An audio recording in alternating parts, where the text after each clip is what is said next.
रहेगा। हमने देखा किस प्रकार से नल और दमयंती एकत्रित आ गए। महाराज भीम और उनकी पत्नी भी बहुत खुश हो गए। पूरी प्रजा में ये बात फैल गई, पूरी प्रजा बहुत खुश थी। कुंडीनपुर के निवासी बहुत ही खुश थे। महाराज ऋतुपर्ण ने भी थोड़े समय में नल से घोड़ों का ज्ञान हासिल किया और वो भी अयोध्या चले गए। एक इम्पॉर्टेंट काम बाकी था, पुष्कर से निषाद राज्य को फिर से वापस लेना।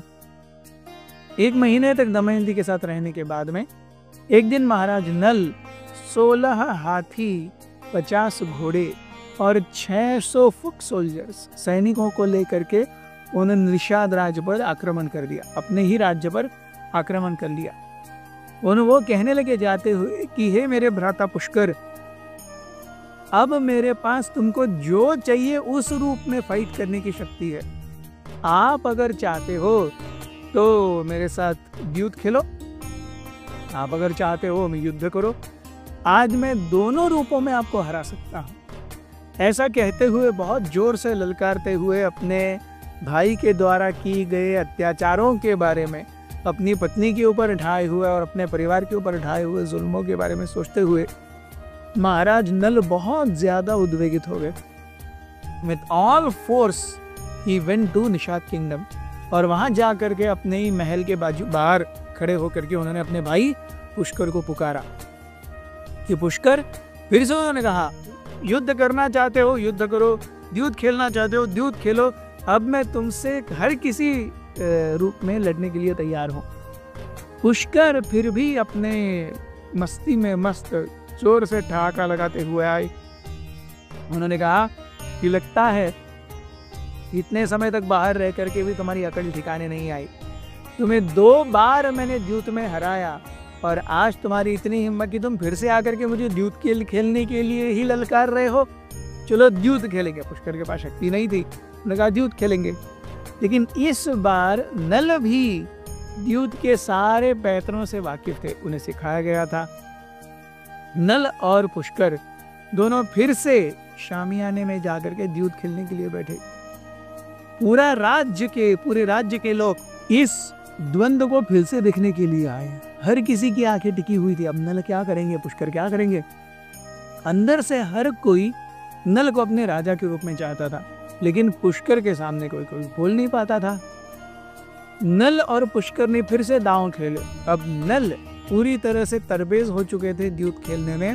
केवल एक ही बार के पासों में पुष्कर इतने ज्यादा घमंडी थे, उन्होंने कहा तुम अगर एक बार सही अंक लाओगे तो अब तक जो कुछ भी मैंने तुमसे हासिल किया है सब तुम्हारा वापस। महाराज नल को यही चाहिए था, उन्होंने पासे लिए, अच्छे से खेला और जो अंक चाहिए था वही आया। एक सिंगल पासे में सब कुछ उनका हो गया, कुछ भी नहीं रहा पुष्कर का। पुष्कर देख करके चौंक गए, लेकिन अब जो हो गया था वो हो गया था। शर्त भी उन्होंने ही रखी थी, वो कुछ बोल नहीं सकते थे। He was bereft with nothing। तो ऐसे में महाराज नल ने कहा देखो पुष्कर, अपने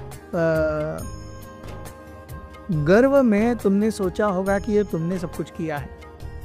तुम्हें पता हो या न हो, मुझे पता है, कली ने कहा है कि सब में कली का हाथ था। ऑफ कोर्स पुष्कर को पता ही था, पुष्कर कली ने जाकर के पुष्कर का कहा था कि आप ऐसे करो। Pushkar knew all along what is the reality और व्हाट इज द ट्रुथ। सो पुष्कर अपना सर नीचे झुका करके सुनते रहे। नल ने कहा कि इतने सारे कठिनाइयों को, अन्याय को सहने के बाद भी मैं तुम्हें एक जीवन दान फिर से देता हूं। तुम्हें मैं मारूंगा नहीं, तुम्हें अपने पिता के हिस्से की जायदाद का या राज्य का एक भाग दूंगा ही, बहुत ज्यादा धन दौलत दूंगा ही, जिससे तुम अपना जीवन अच्छे से बिता सको। लेकिन ये जानो कि गलती से किए हुए कार्य कभी भी अच्छाई पर निष्पन्न नहीं होते। आपको हर किसी कार्य का मुआवजा चुकाना होता है, चाहे अच्छा हो या बुरा हो। महाराज पुष्कर ये सब सुन रहे थे। सब कुछ होने के बाद में जब नल शांत हुए, महाराज पुष्कर ने नल के पैर पकड़ लिए कि मैंने बहुत बड़ी गलती कर दी है, आप इतने महान हैं, इतना सब कुछ मैंने किया, फिर भी आप मुझे पिता की संपत्ति में अधिकार दे रहे हैं, मुझे धन दे रहे हैं, मुझे अपना परिवार दे रहे हैं, मुझे सुचारू रूप से स्वतंत्र रहने के लिए व्यवस्था कर रहे हैं। आपके इस उपाख्यान की, आपके द्वार, आपके ऊपर जो पिछले 4 साल में बीती है मेरी वजह से, उसकी कथा 10,000 वर्षों से भी आगे तक हर रोज गाई जाएगी। लोग आपके और दमयंती के चरित्र की गुणगाथाएं गाएंगे और आपकी पुरुष आपके ऊपर और स्त्रियां दमयंती के ऊपर केंद्रित अपनी शपथ लेंगी अपने पातिव्रत्य और एक स्त्री परायणता के लिए। So you will be the epitome of what commitment in marriage life is. ऐसा कह करके पुष्कर ने अपना सर फिर से नीचे रख दिया।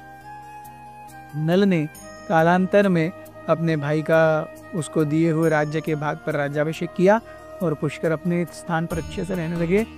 नल अपने राज्य में अच्छे से रहने लगे। निषाद राज का वो भाग जो नल महाराज के पास आया और वो जो पुष्कर के पास गया, वो भी सभी बहुत खुश हो गए कि नल महाराज अल्टीमेटली अपने अधिकार क्षेत्र में फिर से आ गए हैं और हमें दमयंती का सरवास भी मिलेगा। नल ने देखा कि अरे मैंने राज्य तो ले लिया, अब फिर वो कुंडीन गए और दमयंती और अपने बच्चों को इंद्रसेना को लेकर के आए और उन्होंने अपना राज्य सुचारू रूप से आगे चलाया। ये पूरी कथा लगभग 4 साल के इतिहास की है।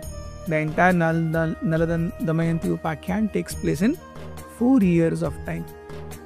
इसे सुना करके, अगर आपको याद होगा, ऑलमोस्ट 23-24 एपिसोड्स पहले हमने कहा था ये कथा किसने किसको सुनाई। ये कथा सुनाई बृहदाश्व ने युधिष्ठिर महाराज को। क्यों सुनाई? क्योंकि युधिष्ठिर महाराज हमेशा सोचते थे अरे मेरे साथ कितना बुरा हो रहा है, मेरे साथ कितना बुरा हो रहा है।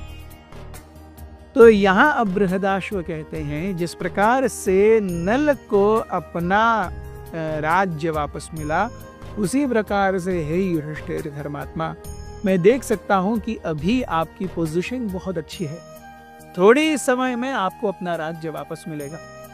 आपको राज्य मिलने की निर्धास्ती या श्योरिटी मैं कैसे दे सकता हूँ? क्योंकि आप अभी अपने जीवन में जो कुछ भी हो रहा है उसे आप अच्छे से भोग रहे हैं। You are happy being simple content without any malice in heart. This is the sign of your purity and this only will give you your kingdom back. बहुत बहुत धन्यवाद। हरे कृष्ण। अथ श्री महाभारत कथा।